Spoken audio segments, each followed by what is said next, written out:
হাসপাতালে চিকিৎসাধীন অবস্থায় নিখোঁজ রোগী। গত ৮ দিন যাবৎ নিখোঁজ হয়ে যাওয়া ওই রোগীর খোঁজ রবিবার পর্যন্ত না মেলায় পরিবারের লোকেদের মধ্যে ক্ষোভ। উত্তেজিত আত্মীয়স্বজন ও পরিবারের লোকেরা হাসপাতালে চড়াও হয়ে বিক্ষোভ প্রদর্শন ও ভাঙচুর চালায়। ঘটনা তুলকালাম বালুরঘাট জেলা হাসপাতালে। হাসপাতাল সূত্রে জানা গিয়েছে, গত শুক্রবার বালুরঘাট সুপার স্পেশালিটি হাসপাতালে ভর্তি হয়েছিলেন সুনীল ওরাও নামে এক বৃদ্ধ। আদিবাসী ওই বৃদ্ধের বাড়ি বালুরঘাট থানার ১ মাইল এলাকায়। শনিবার রাত্রি ২টোর পর থেকে তিনি ওয়ার্ড থেকে নিখোঁজ হয়ে যান। পরবর্তীতে রবিবার পর্যন্ত তার কোনো খোঁজ না মেলায় আদিবাসীরা হাসপাতাল চড়াও হয়ে বিক্ষোভ দেখানো ভাঙচুর চালান। ঘটনাস্থলে বালুরঘাট থানার আইসি নেতৃত্বে বিশাল পুলিশ বাহিনী।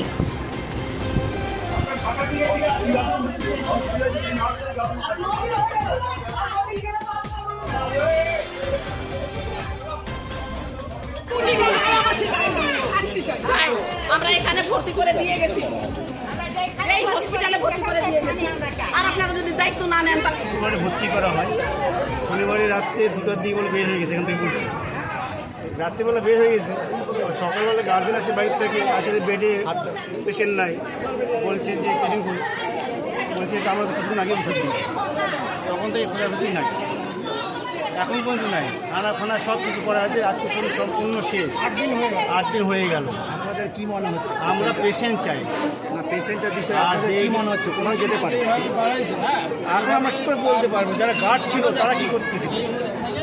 গার্ডটা কি এখানে ঘুমাতে আসে? আপনারা এখন কি চাইছেন? আমরা পেশেন্টকে যাচ্ছি, আর ওই গার্ড ছিল তার শাস্তি চাই।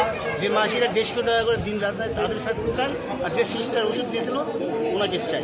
পেশেন্টের কি ওষুধ দিয়েছে, পেশেন্টের কি নাম টাইমে দিয়েছে সেটাকে চাই। পেশেন্টের নামটা কি? সুনীল উরাও, 1 মাইল, বাড়ি কোথায়? 1 মাইল থানা বালুঘাট। আপনার নাম? আমার নাম শ্যামল বর্মা।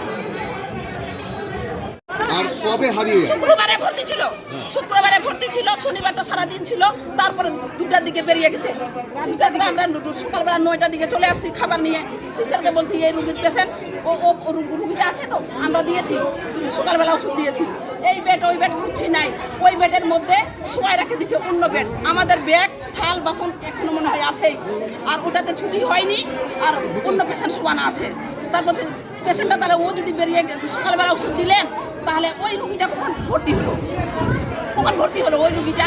আচ্ছা সেটা তো সেটা। তারপরে 2টার দিকে বেরিয়ে গেল, হাতে চেনাল ছিল। হাতে চেনাল কার থাকে? দুটো কি রাত্রিবেলায়? রাতের বেলা, 2টা রাতের বেলা, রাত্রি 2টো। তাহলে কার হাতে চেনাল থাকে? কতদিন আগে এটা হয়েছে? কদিন হলো আজকে? 8 দিন হলো আজকে রবিবারে, ওই রবিবারে। হসপিটাল? শনিবারে 2টার সময় হারিয়ে গেছে, রবিবার থেকে খোঁজাখুঁজি। হসপিটাল আপনাদেরকে সাহায্য করছে না? দরজার কাছে আসি, ওরা বলবে আজকে এতগুলা মানুষ দেখে যখন কি আছে ওগুলা কি ওগুলা, এতগুলা মানুষ আমাদের কথা বলছে। এতদিন ধরে আপনারা খুঁজে পাচ্ছেন না বাড়ির লোককে?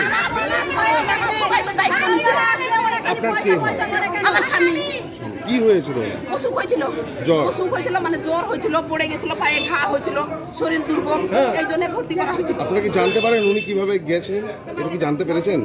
আমরা কি করে জানবো? আমরা তো হসপিটালে ভর্তি করে দিয়ে গেছি। থানায় কেস করেছেন? সারা থানা সব করছি, থানায় তো বড় বাবু বলছে আমরা খোঁজ নিচ্ছি। আর কি চাইছেন আপনারা? আমরা চাই পেশেন্ট চাই, আমরা চাই। এটা কার, আপনারা কার বিরুদ্ধে অভিযোগ করছেন? কার দায়ী এটা? কে দায়ী এটা? ওই যে এটা ছিল না, গার্ডটা ছিল, গার্ডটা বেরিয়ে দিতে দিল কেন? সিস্টারটা বললো কেন যে হচ্ছে আমরা সকালবেলা ওষুধ দিয়েছি? কেন বললো সিস্টার? মিথ্যা কথা বলেছে। তাহলে সকালবেলা ওষুধ দিয়েছি কেন বললো? গার্ডটা সঙ্গে দিচ্ছি, দেখবেন মোবাইলে ছবি দেখবেন, গার্ডটার সঙ্গে বের হয়ে যাচ্ছে, ওই যে গেটের কাছে, ছোট গেটের কাছে দাঁড়ালো, আরো এরকম করে হাতটা চলে যাচ্ছে। ওই গার্ডটা উচিত ছিল না, ধরে আটকানো উচিত ছিল না। হাতের মধ্যে কার হাতে চেনাল থাকে? ভালো মানুষের হাতে চেনাল থাকে, তাহলে ওটা লাগানো আছে, ও চলে যাচ্ছে, তাহলে 2টার সময় ছুটি হয় মানুষের। কি নাম ওনার? সুনীল উরাও। আপনার নাম কি দিদি? কিষণ উরাও। কি ওরা? কিষণ উরাও।